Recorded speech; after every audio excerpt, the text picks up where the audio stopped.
Tony Bryan. I am the Executive Director at CyberUp.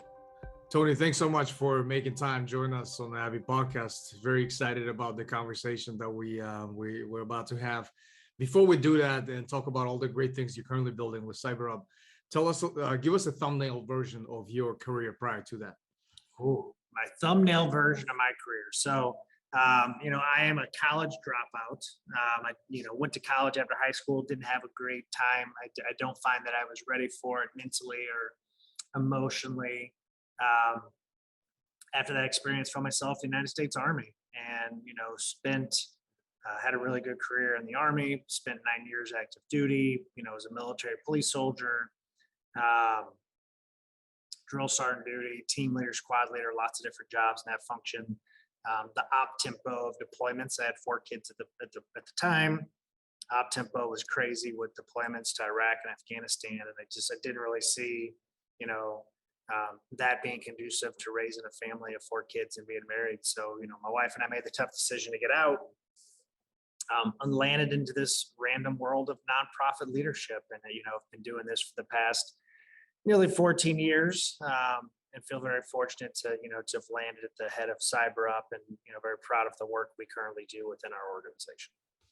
Well, that's super exciting, very colorful and diverse background you have. Appreciate you sharing that.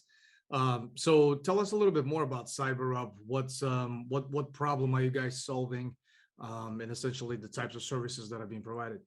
Yeah, so CyberUp, we are headquartered in St. Louis, Missouri. So in the great Midwest. I saw we made a list of, one of the top places to move to for startups and stuff. So it's a lot of great, exciting things happening in our region. So really proud to be, what we call #STL made here in the middle of the country.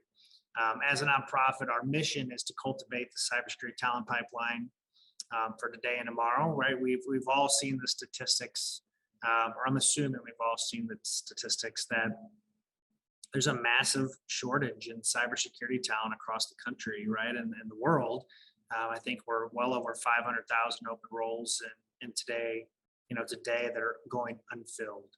And so we really wanted to take both a short-term and a long-term approach at how we as a nonprofit could help solve that, and very importantly through an equity and diversity lens, right? How do we make sure that the workforce is reflective, and fair and equal for everybody to have an opportunity to get into it? So we solve that in one of 2 ways, right? So we have, for the short term, an apprenticeship program. We recruit, find, train, mentor, coach, and then place individuals into apprenticeships where they work with an employer for a 1-year period.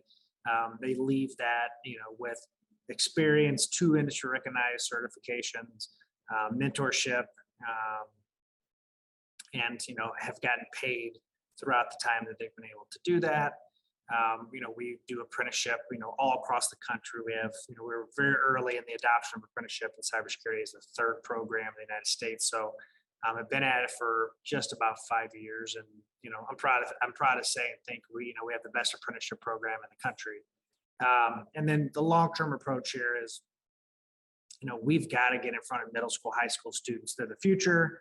It makes me think of, music, great 80s music, right? We are the world, we are the children. Like, that stuff's important. But really it is a critical point, right? We've got to get kids excited about STEM activities and learning, making that fun and engaging, making sure schools have tools and resources they need to be successful. We provide that through a virtual cybersecurity competition called Power Up Cyber Games. Middle school, high school students compete. It runs throughout the school year.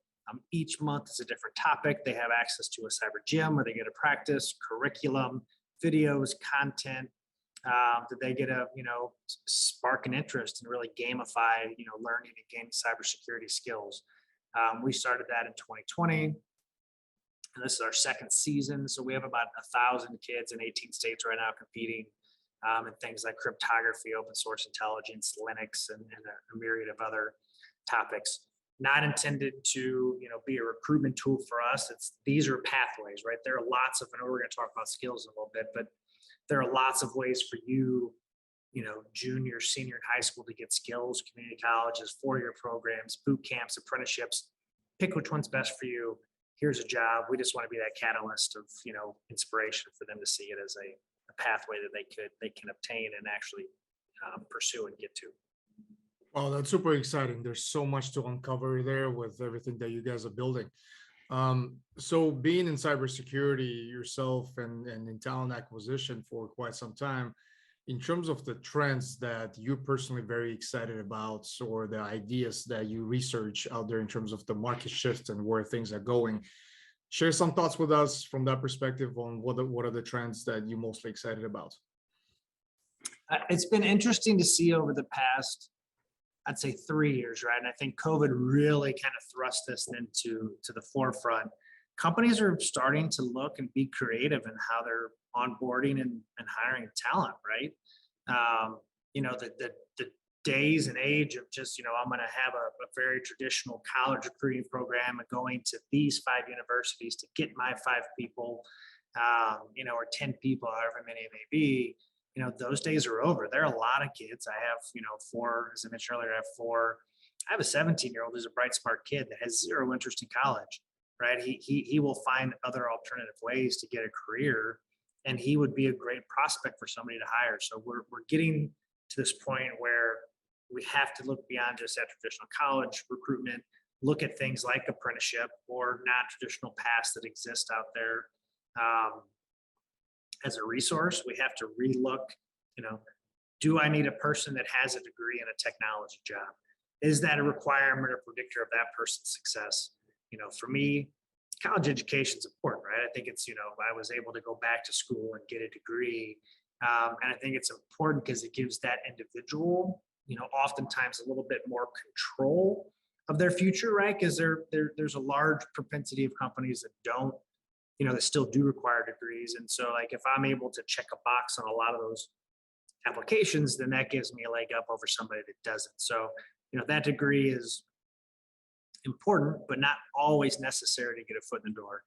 In a perfect world, young man or woman is able to get a career through, a non-traditional pathway, go into that employer, do a really good job in that job role, and that company pays for that person to go back to school. They have no debt, no expenses. It's paid for by their employer, right? Like nobody wants to be hobbled with $120,000, $150,000 of student debt for the rest of their life. So it changes the narrative of how that individual can, still, get to the ultimate level of success with the degree. With your companies being, specializing in cybersecurity, and it's one of the most, I would say, challenging sectors when it comes to finding talent. And I would imagine that your strategy to invest heavily into training and grooming and upskilling the talent in this space is also a unique strategy to be able to compete in this extremely competitive market when it comes to finding talent in cybersecurity.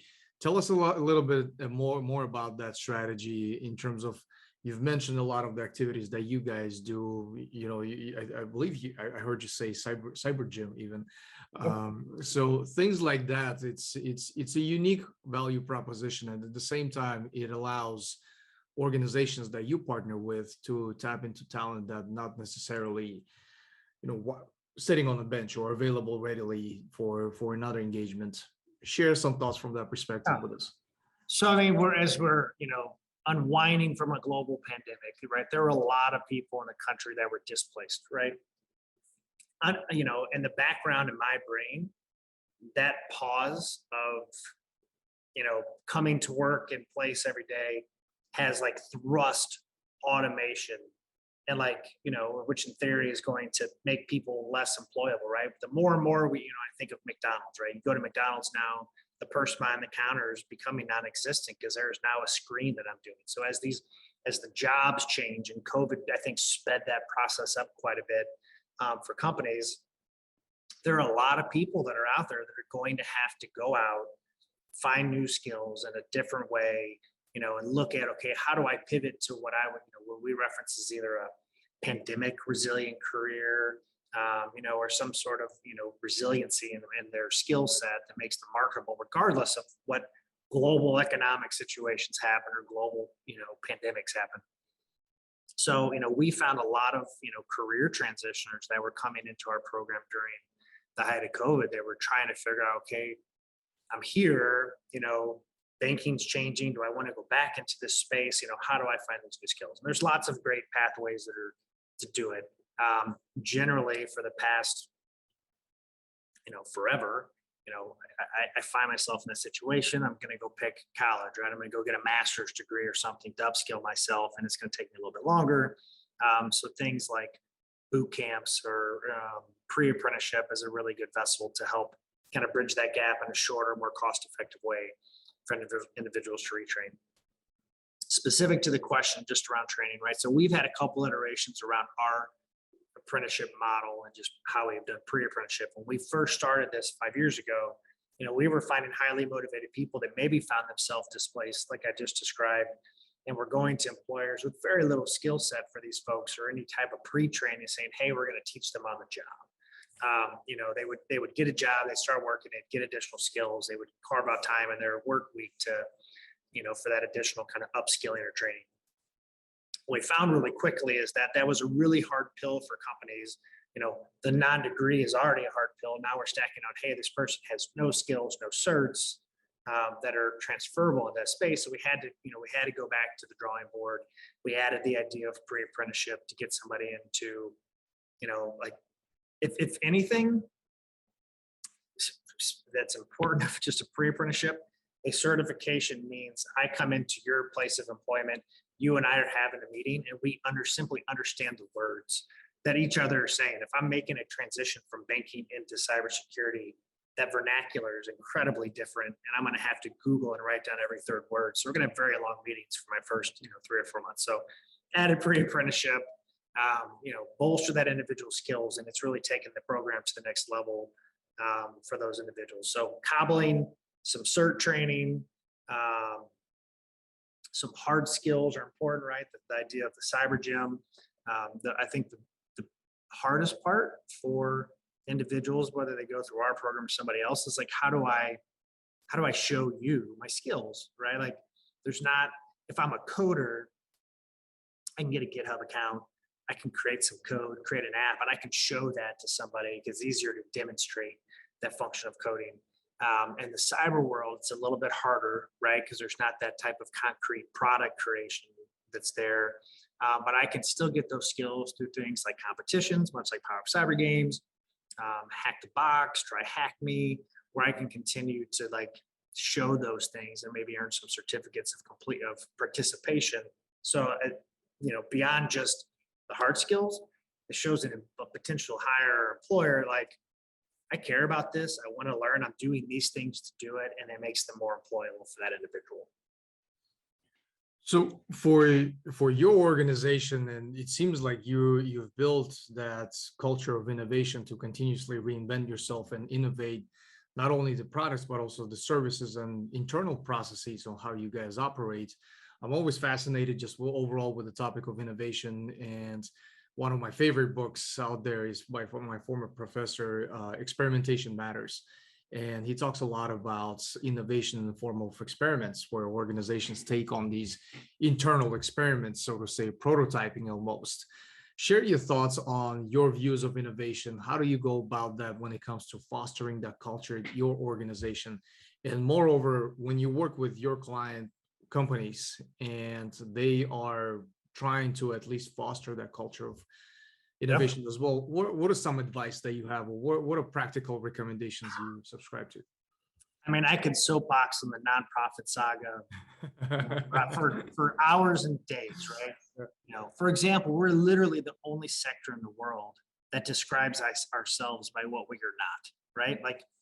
We're nonprofit. So anytime somebody asks me what I do for a living, I say, well, I run a nonprofit. They're like, well, how do you make money? We're still a business, right? There's still a business aspect. There's revenue and salaries and payroll. And just, the biggest difference is, it's a tax classification, and I don't have shareholders.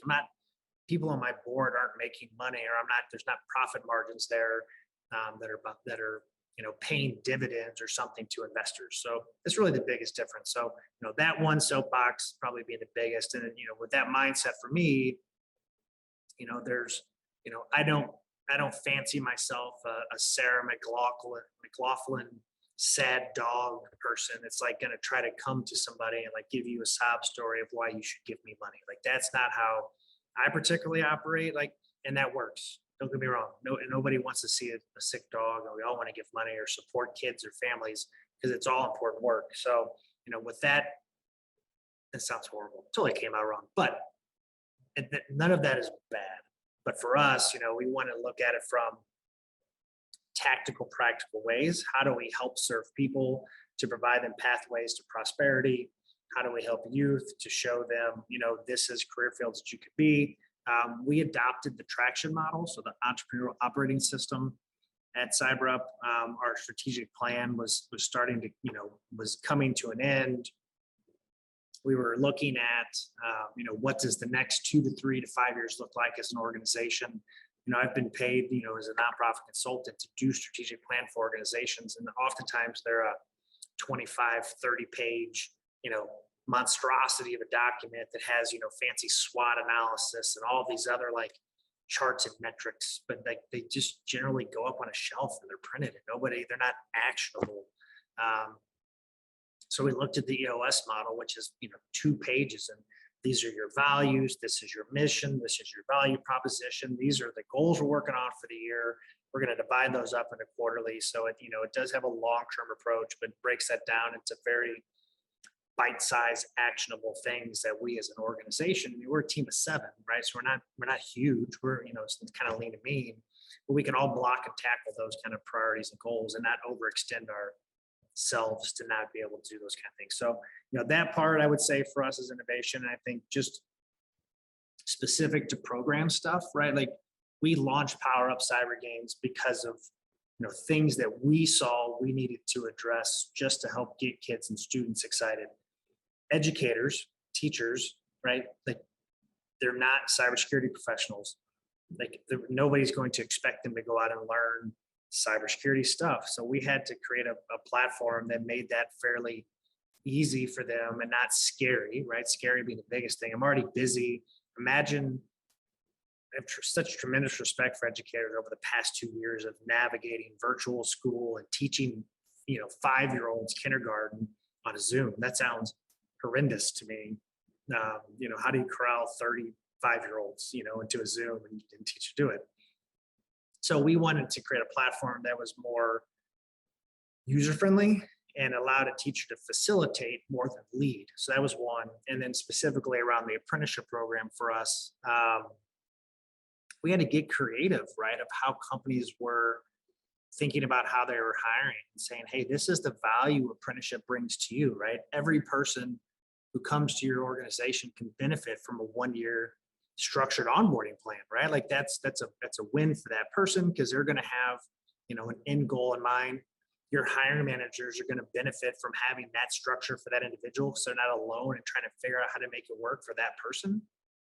And then trying to figure out the business end, right, of how you kind of fit that within a corporate construct of hiring. So we were able to kind of pivot and package it in a way, that makes all that kind of a one-stop solution or an easy button, if you will, to do it really, really well.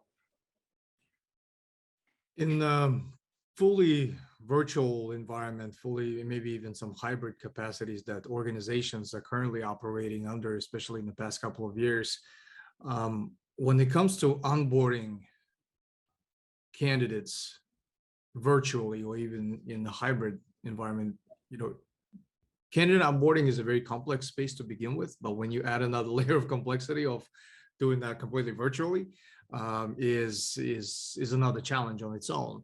What are your thoughts on that as you work with organizations of various size and some are more successful than the other when it comes to onboarding candidates virtually? What are some of the recommendations you have? What are some of the observations that you make when you work on both sides of the equation with the candidates and with the hiring organizations? I mean, it's really hard to make, I think that in-person nature, right? Cybersecurity is a team sport. So that virtual nature takes that away. It's harder to make that, right? Like if I'm going to equate it to the NFL, right? COVID hit, they were doing training camps on Zoom calls, right? They weren't on a field. they weren't high-fiving or fist bumping or doing that stuff, right? So like that virtual nature of even hiring for a cybersecurity person, comparing that to NFL, two very different animals. However, the parallel there, I think, is hard. How do you create that intentionality of teamwork and make that person feel the nice warm hug, right? That they're part of it. I mean, I've seen a lot of companies, a lot of times it comes down to stuff, right? Like you get a job day one, here's your like cool welcome kit, right? That's all swagged out with logos and coffee cups and shirts. Like that's one way, some people appreciate that, some don't. I know we went down the whole virtual happy hour things. It's, I don't know that I have a silver bullet. I know those things help because it makes you feel part of that organization, right? That there's you cared enough to send me something, and you cared enough to like give me a nice warm hug and feel part of something larger. Because that's what we all want, right? We want to be part of a team that has a common vision. So like I would say that is a solid way. Consistency and just conversations and meeting with the new hire. That's hard, right? Like we're busy, but I know for us, and we had to learn, as we went remote, like it's easy when I'm sitting next to, I'll use my chief of staff, Amber. She's been with me almost 6 years. We shared an office. So if I ever had an issue, I just like hollered across the office, right? Like, hey, what's up? What do you think about this? And like with the virtual nature, a lot of times I'm just not going to have those discussions because we're not sitting next to each other. But having that level of attention, I like, what, I'm stuck. I'm going to get 10 minutes on your calendar, we'll hop on a Zoom call, that kind of is bumped my personal, like just line of thinking. But I think it's a really important part for that first, that a hiring manager knows I'm going to have to invest some time, energy, and, my own resources into this to maybe take those times, do daily check-ins. What are you working on? What do you need to make sure that they have that level of success that they all want? And that small investment up front makes that person feel warm and welcomed and invited, heard. And I think it's going to, as things start to spread out, need the frequency of that. They have a solid foundation to grow and build on for the team. Right. Absolutely. Those are definitely very interesting observations. When it comes to interviewing, that's also another space that's very, very, very difficult to master, because I view that as a lot of interviews are based on that. What are the weaknesses that I can tolerate in a candidate versus what are the strengths missing on my team?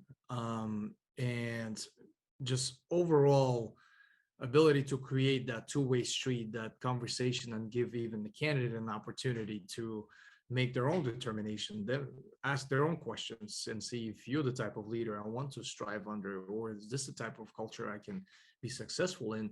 What are your thoughts on just improving that space? What are some of the recommendations you provide to both sides, to candidates and to hiring managers to get better at?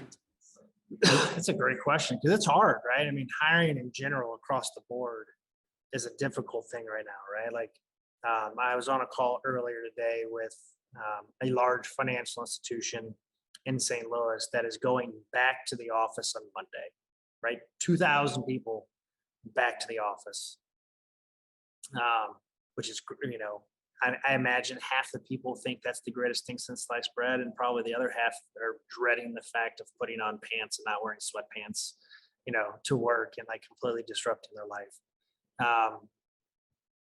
So it's just, we're in a very strange time to hire. I know for us, and I think what's helped a little bit, I'm a ridiculously honest person, and to my demise, it's good and it's bad, but I try to paint as realistic of a picture for that person I'm interviewing of like, this is the job, this is the expectations. They can kind of really map that out in a good and intentional way for them, so they can get a sense, one, of the job itself, a little bit about our organization and culture, right? Because if they get to know me, like and our team, hopefully they can pick up the vibe. It's harder in Zoom, right? I'm an animated dude and I whip my hands around. Body language is, is a thing.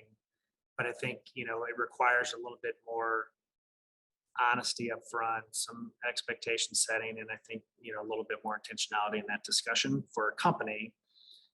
And then for those that are, looking, I think you're going to have to come with just, really solid, direct questions, and if there's something you feel like you're not getting addressed, like just ask, right? Like I think it's only going to serve you better if you're asking, like, do you foresee us going back in the office? What is our future work going to look like, right? Like you wouldn't want to take a job that's remote right now and then, a month later realize, crap, I'm going to have to go back into the office now, and that really wasn't what I wanted. I was talking to my former board president who rolled off a few weeks ago, and it never really dawned on me. But I know, like he runs a couple $100 million defense contracting company here, and the remote nature of jobs in today's day and age is having a huge impact on his business. Right, these East Coast to West Coast companies are coming up and snagging people in the Midwest, and some really smart, bright talent because it cost them a lot less money here, and they just let them work remote. So like now, predominantly local companies just, competed locally with those individuals. But now with COVID and remote work being more of the norm, it's definitely changed landscape for everybody, and have to change and relook how they're, onboarding and hiring people. Yeah, absolutely. And that's, we could probably spend a whole episode dedicated to that particular space because it's difficult, it's challenging, and at the same time, there's a lot of moving parts to that. But moving on to your content diet, what are the sources that you consume on a daily basis to keep yourself educated, keep yourself informed in the space that you operate in? One, and maybe I should be ashamed to say this, I love football. So NFL Network is a pretty heavy dose of content right now. I look at they're a marketing machine that is able to engage grown folk, right, and people who are fans for 365 days a year in a sport that doesn't go 365 days a year. It continues to impress me of like, it's now free agency frenzy. So they've got all this great content that they're able to drive out. So, NFL being one of them. And sadly, I am a Jaguars fan. Not a proud moment, but when the Rams moved, I had to find a new team. Other than that, I'm always looking for good book recommendations, right? I find, I am not a, full disclosure, an avid reader, but I have a tendency to gravitate toward more books like Patrick Lencioni type of books. Love, his content because it's, it's fiction, it's short reads, it can capture my attention, and the storytelling behind it, I think, is really, really good. All of the traction, the Gino Wickman books, I, do digest a lot of that EOS strategy around the roles of integrators, visionaries. And I think that's a, great way for us. And then, last but not least, just, from as a nonprofit, leader, staying up on trends of nonprofit things and understanding what is working and what isn't working, right? As we all pivoted, nonprofits across the country who, hosted this large, massive fundraisers that raised, a couple $100,000, $500,000 a year for them went away with COVID. So like, how do you make up $500,000 of revenue if you're a $2 million a year organization? So, found myself reading a lot of that information, just trying to, stay ahead of trends and stuff within the nonprofit space. You mentioned books. Is there Lencioni's books are always, those are classics. Is there a book that you always recommend to others, and why is that? I love Getting Naked by Patrick Lencioni. It always sounds funny to say the title, but the idea of authenticity is important to me, right? I do follow a lot of Gary Vee. I know he's a polarizing guy, but I curse a lot. 9 years Army, it's hard for me not to curse. So this might be the longest I think I've ever gone without saying a bad word. But I hear him and I think of just, I find him authentic, right? His leadership style, his demeanor of how he, frequently inserts F-bombs into his discussion. I don't feel like it's a forced thing for him or like it's just part of his brand, but I think it's just his authentic self. So, that book, Getting Naked by Patrick Lencioni, really does a good job of storing that tale of authenticity and how it is a differentiator from you, from another company or organization, and just the storytelling behind that I think has stuck with me for a long time. I love those recommendations, and for our listeners, we'll make those titles available in the show notes. Tony, I can't thank you enough for your time today. Very short and insightful conversation. What I love doing with all the guests on the podcast is do a follow-up recording in about a year where we revisit the conversation from a year ago and see if everything we've discussed still makes sense, still applies. So those are a lot of fun, and I'm looking forward to doing that with you as well. I hope, right? Our country, I'm in a soapbox for a second here, if I can, right? And for those that are listening, we're in a really strange time, right? COVID aside, we're the first time ever to have 4 different generations of humans in the workforce, right? Your boomers and your Gen X's and your millennials and your Gen Zers. Because we're a nonprofit and we hang out in workforce, right? We use this idea of soft skills all the time. What is your definition of soft skills? What is my definition of soft skills? Like, our crossroads are boomers have very different ideas of soft skills than Gen Z and millennials. So are we best served to, like, as older workers, to make people change to our standards? Do we mold to their standards? Like, that part is one thing that really kind of sticks in my brain. I don't have a good answer. Maybe somebody who's listening, like, ping me, drop my information. I'm interested in that. Are we ready for this Gen Z generation, who looks at their life in blocks of time of careers, right? Like, we had a young man who came and hung out with you. I'm going to have 7 careers in my life, right? 7 distinct careers. The days and age of somebody going to a company and staying for 30, 35 years, it's done.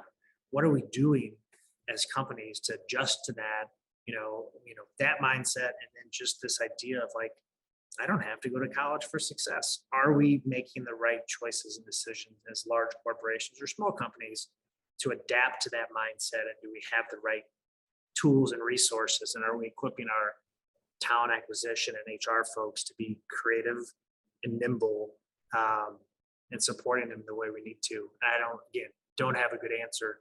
I hope we have a good solution, good answer for those 2 things, because those are really critical to the future of our workforce.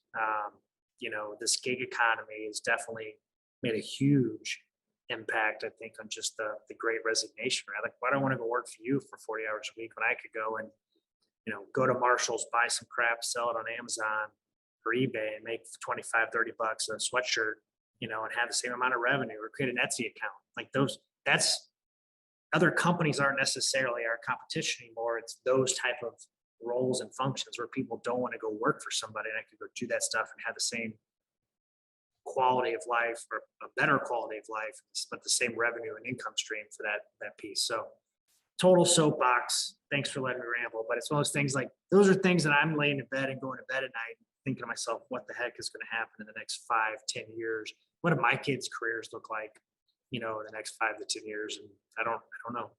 Oh, that scares me. Yeah, I can relate. I can relate on so many levels. Very powerful thoughts. I appreciate you sharing that. Tony, thanks so much for making time for us. I really appreciate it. I appreciate the time to be on the podcast. Thanks so much.